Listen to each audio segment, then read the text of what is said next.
Mostly cloudy. Okay, that means the color is going to be variable while I'm filming. Keeping my fingers crossed. Hi everyone, welcome back. It's Melissa and I'm doing my first update on my Project Pan project. It's a full face of products. It's kind of a rolling project pan, so I can, as I use things up, I'll swap them out. As I tire of things, I'll swap them up. Or if I just am wanting a change. So what I'm going to do today is share with you how I made out during the month and what things are coming and what things are going. So let's just dive right in. So I'm going to start off with something that I'm done with, and it is the Maybelline Dream Cushion Foundation. And I probably used this about 3 or 4 times during the month. Someone very kindly reminded me that you need to flip the sponge over. I did that a couple times. I feel like I'm done with this product. Could I eke out a few more faces of this? Probably. But for now, I'm done. I'm actually going to declutter it because it's not worth holding on to. Another thing that's moving out of this project pan is going to be this little itty bitty travel palette from Bobbi Brown. It's a full face, and I actually used it when we went up for my father's 90th birthday. Both my parents are turning 90 this year. My father's first, and then my mother. And so this little palette, which is really delightful to use and great to travel with, is going to go in my travel makeup bag to remind me to just use this. Here's an interesting thing. This bright pink blush color is the same blush that's in the blush duo that's in my project pan. I thought that was really funny. Only I find these things funny, to be honest. All right, let's kind of go in order of how I apply my makeup in general. I think that makes a little bit more logistical sense. So we'll start with this Laura Mercier Radiance Primer. And I tried to remember to use this as much as possible. It's not like part of my routine. So it was challenging for me to remember to use it, even though it was in the plastic bin where I'm keeping all these products. It's just I would get started and I'd be like, oh, I'd already had my foundation on. I'd be like, I should have used that primer. But I did use it a few times. Shortly after I started the project pan, I bought myself a little scale so that I can weigh product, especially things that are in a tube like this where it's so hard you can't see it. It's hard to measure your progress on it. So I didn't really quite catch it at the beginning of the month, but when I was able to pick that up was probably about a week in, and I used 0.11 grams of this. That's laughable. But I am going to continue to keep this in my project pan and see if I can't make a little bit more progress on this month. So I think it's probably an appropriate time to talk about how my progress went this month, because about halfway through the month I started a pretty big home project that really took a lot of my focus, and I wore no makeup for almost 2 weeks. And I did post a little bit of information on my Instagram, and I'll go ahead and share that here. Good morning. I just wanted to pop on and say hi to you guys. I'm starting a couple of spring projects, and I thought I would share them with you. So this is our family room, and when they finished the renovation, there used to be like a bulkhead here that came down about 6 inches. They took that out, which I'm so grateful for. But as you can see, the work stopped here. So I'm painting the ceiling, and at the same time I'm going to freshen the trim, and also these walls, which I painted when we moved into this house probably 25 years ago. They were dark brown paneling. This is a kind of a dark corner of the house that doesn't get a lot of sunlight. So this spot here, we have a giant clock that hangs here. And I'm like, wow, look how dirty these walls have gotten. I really am so surprised by that. I guess just from living. So what I'm going to do today is, you can see along where this trim is, hopefully it'll refocus, I need to do some caulking and tighten that gap up so it looks a little better. Yesterday I did that wherever there was like a seam and two sections of paneling met. I didn't do that the first time when I painted because I didn't really know any better. And when the contractors were here, he tried to talk me into getting the painter to do the job. And he's like, oh, he'll caulk this all up. And I'm like, well, I can caulk it up. So I'm really learning how to caulk. I actually got a lot better yesterday. By the end of the day, I was like, okay, I'm getting my rhythm here. But there's also one other place that needs to be touched up from the reno work, and that's here in the breakfast room. Up here, I guess where they patched it, it has shrunk a little bit, and I want to close up that gap as well. So I am nearly done with this project. I have a little bit of trim work to do, and then I'll be done, but I do have several other spring/summer projects lined up. So we'll see how we make out, you know? I feel like this is a good process for me because in 2020, I really didn't wear a lot of makeup. I kind of fell out of the habit. I kind of not lost my love for makeup, but you know, when you don't wear it or you're not really going anywhere, it's kind of seems pointless. However, I really found my love again of wearing makeup during this month, and it reminded me how much I really do enjoy it, and it's just the process of putting it on is great. And now I have a mask strictly for when I'm wearing makeup because there is some rub off on the inside. So I have two masks in my car, one for makeup rub off, you know, when I'm wearing makeup, and another when I'm just totally barefaced and going out and about. And I've had my first dose of vaccine, so excited about that. Let's move on. So let's talk about the Bare Minerals Complexion Rescue. This was the other like foundation or face product I had in there. This has an SPF of 30, which is brilliant.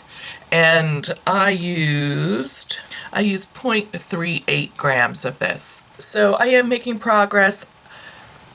I probably have about 2 or more months of using this to finish it up, in my opinion. That's kind of my thought there. Next up is this Bobbi Brown Longwear Cream Shadow Stick in Nude Beach.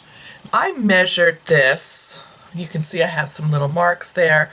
I measured it by, you know, putting the cap, resting it right on the edge, and making a mark. Not terribly scientific, but I did make some progress on this, and I use this like an eyeshadow base. I love this product, but I don't particularly love this color on me alone. It just has a little bit too much warm undertone to it, and so it's great for wearing under other eyeshadows, so that's its purpose in this kit. I'm going to save my eye discussion for last, and we'll move on to some other complexion products. This next one is a Smashbox Photo Finish Hydrating Under Eye Primer. And again, this doesn't have a ton left in it. I used 0.0 grams. This was also another thing that I kind of forgot to use a lot. It just, you know, priming is just like not a thing for me. And I would find I would be like fully done up with some eye cream, and I'd be like, oh, I don't want another layer under my eyes, because that's tricky. When you're my age, layering too many products under your eyes can make you look extra crepey, and I didn't want that. So now let's talk about concealers. I had 2 different concealers in here, and I thought, oh, I would easily use up this first one. They're both Maybelline Instant Age Rewind concealers. This one is the brightener, and you can see, can you see? This is where I started. I'm down to just a couple of applications. So I really was focusing more on this one because it had less in it, and I thought, oh, maybe I can bang this out. Not quite. This one I used a handful of times, and honestly has the little plunger moved a tiny bit, maybe. not enough to make a new mark. So that's that. And you'll notice I actually pulled the sponge off of this, and I actually really like using it that way. You just like take it and just do like a dot, It just puts the most minuscule amount on, and I love that. It's perfect. Let's talk about this Maybelline Fit Me Loose setting powder. I use 0.38 grams of this. I actually really like this product. One of the reasons why it is in this kit is I really dislike the packaging. But because it's just separate, I don't have to travel with it, I'm dealing with it. Someone suggested in the comments that I should depot it into something else, which was a great idea if I had something else to put it in, and I just don't. I don't save those kind of containers, and so I just don't really, I'm stuck with this. I really quite like this powder. It's great. So here's an interesting little tip with this powder. Because it's some of the palettes that I chose to work with this month didn't really have like the classic layout where you have like a brow bone, highlighter, and like a really dark liner shade. It's very kind of a different type of palette. I found I really liked putting a little bit of this on my brush and just going along my brow bone here to offer a little bit of brightness there. Super neutral and not sparkly, because I don't want a sparkly brow because I'm not in the 70s anymore. Been there, done that. And that kind of really shiny under the brow highlight is just a little tidbit. If you are using a palette that doesn't really have a brow bone color, you may want to try your setting powder as an option. Next up is this little blush duo from Bobbi Brown. And let's see if I can hold this up in a way that would make sense. So these two are exactly the same shades.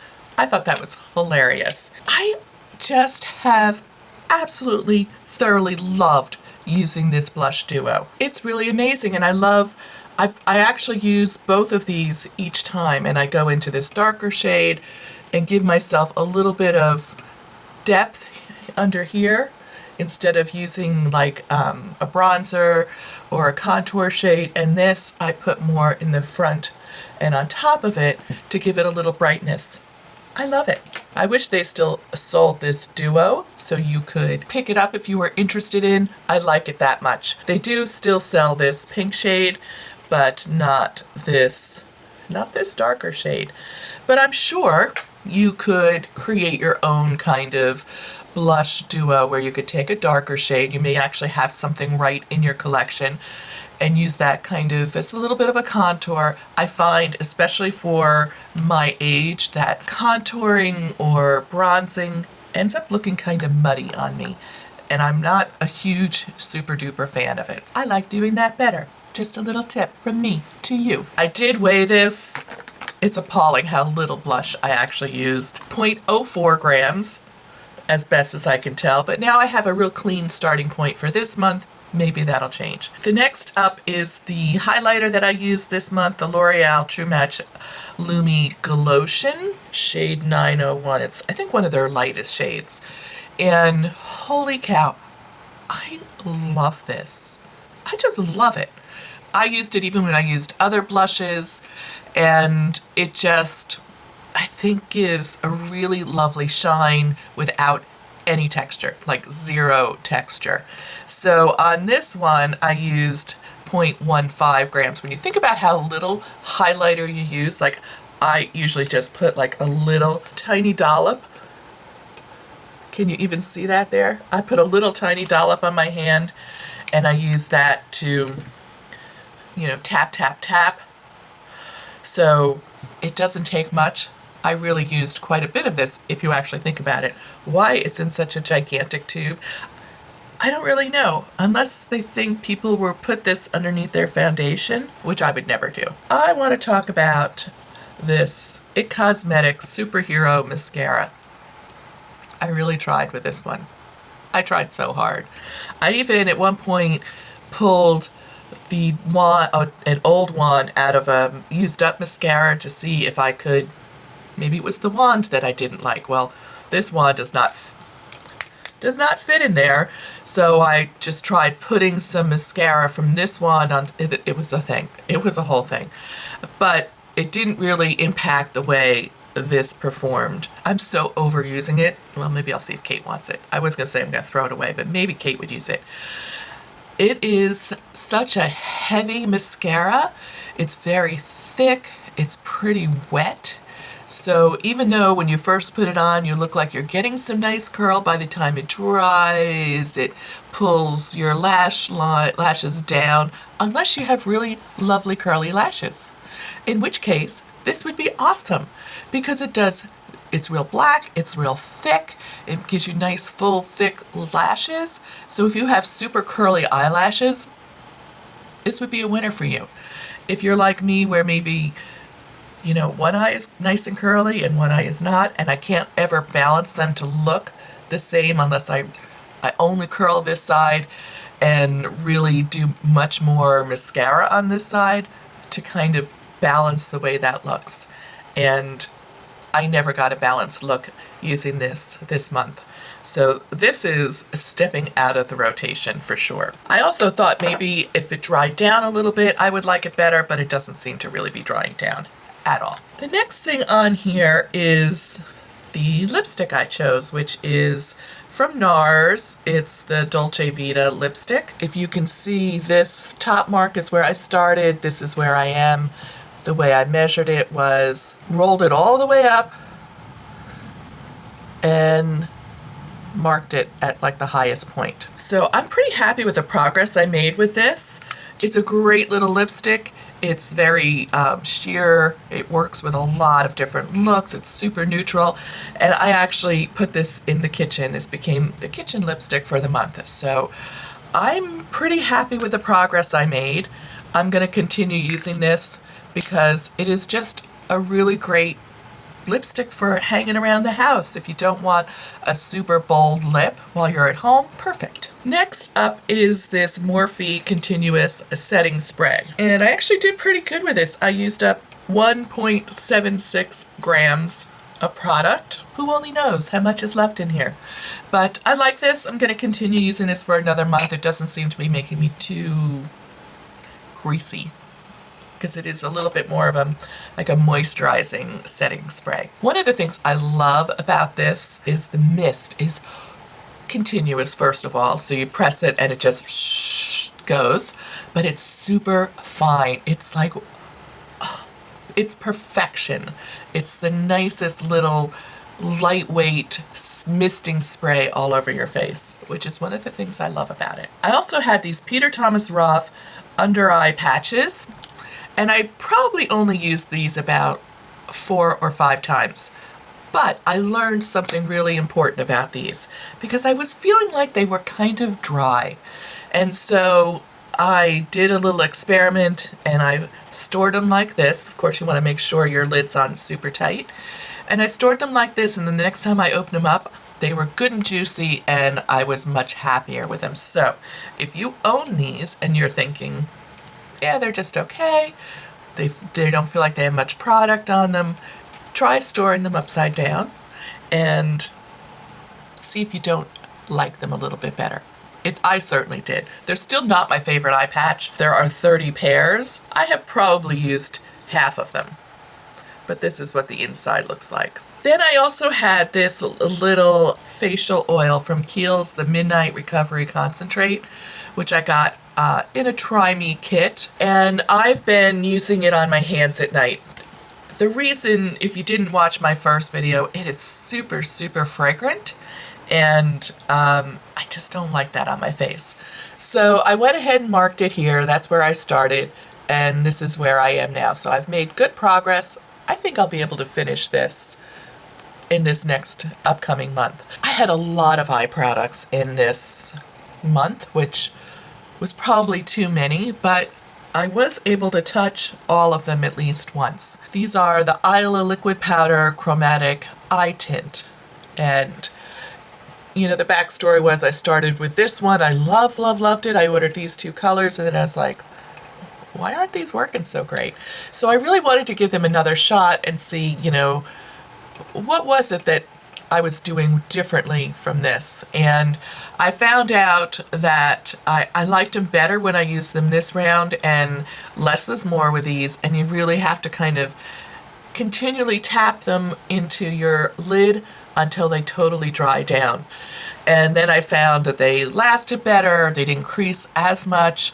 I have extremely hooded eyes, so almost everything creases on me. It's pretty rare that I find something that doesn't crease on me, but these I think would be great for spring, actually, because they're super lightweight. They do have good staying power, and I love the color. So I am going to keep these, but I'm taking them out of this project for now. I also had 2 eyeshadow palettes in here, so I had way too many, lesson learned, way too many eye products for this project. I really thought I would just bang, bang, bang right through all of them, but I was able to use, I think I used all 3 of these at least once, and I used this pretty cool palette from Dose of Colors once or twice. And let's talk about this a little bit before I get to the last one. This really makes for a very pretty smoky eye. I do wish that this lightest shade was lighter. And so a couple times I've tried using a little bit of this powder, like on the mobile part of my lid, to give it a little bit of more brightness, and I had a little bit more success with it. But I think its true star power is for a really dark brown smoky eye, which really leans more fall in my opinion. So I am going to keep this in my collection. That was one of the things I wanted to decide. I am going to keep it in my collection, but I'm going to put it aside until after the spring summer for now. Then the big mother palette was this one from Kat Von D, the Spellbinding Eyeshadow book, and I tried very hard to post as many looks as I could using this palette over on Instagram. And I got about halfway through this palette. My goal was to try each duo. So these are kind of set in suggested duos where you could, these 2 would be a duo, these 2 would be a duo. And I just wanted to see how well that worked, because I don't think I ever did that when I first got the palette. I also started marking which ones I used because I was having trouble keeping track. So I used about half of the duos, including today. Today I used these top 2, and I put this like purpley lavender shade on the mobile part of my lid, and then I blended this into my crease, and then a combination of these underneath my lower lash line. Super pretty. You'd think, oh, this is going to be super colorful, but it's okay. I would feel totally comfortable wearing this out and about, and I will be running some errands after this video. So yes. So at first I started going down. I was just going to go, oh, I'll just go all the way down and then all the way down. But then there were other combinations I wanted to try earlier on. I did, for St. Patrick's Day, I did this green, these two looks with this green combo, which I thought was super fun. And let's see.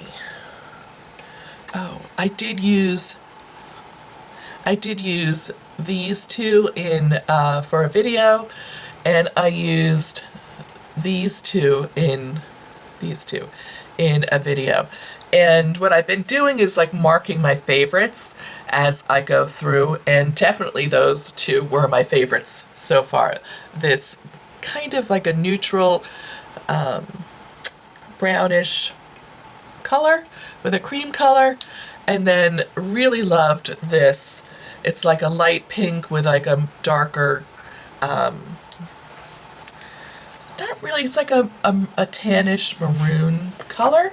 So anyway, I do want to finish using all the shadows in this palette at least once. So I'm going to keep this in my project for this month. I should hopefully be able to get through it. Again, I'll continue to post over on Instagram, probably on the stories, Instagram stories, and share what I come up with, how I think they look. If you've been enjoying looking at those on Instagram, go ahead and give this video a thumbs up, letting me know that you've liked going over on Instagram. If you're not familiar with my handle, I'll include it down here. So in theory, there's 6 more duos in this, so that's 6 more looks. So I wanted to add another palette to this month's lineup. So I did pull a bunch of palettes to do like a spring palette video. I haven't filmed it yet because I got a little bit behind working on this project. But anyway, so I pulled one out of there, and the one I pulled out was the Lorac 2. One of the reasons why I thought this was a great spring palette is I love like these lighter neutrals for the spring, and it has a couple of nice little midtones, but I also love navy for spring, like a little pop of navy. It has this great like olive green. So I really enjoyed this palette. If you look at it, it is pretty well loved, but I haven't used it in a long time, and so I want to pull it back out and use it. So this is what I'm adding to this project. I publish videos every Saturday morning, and I'll include a link to last week's video up here. And on this side, I'll include the playlist that is growing under this Use It or Lose It project pan. And thank you so much for joining me today. Happy spring. Mwah.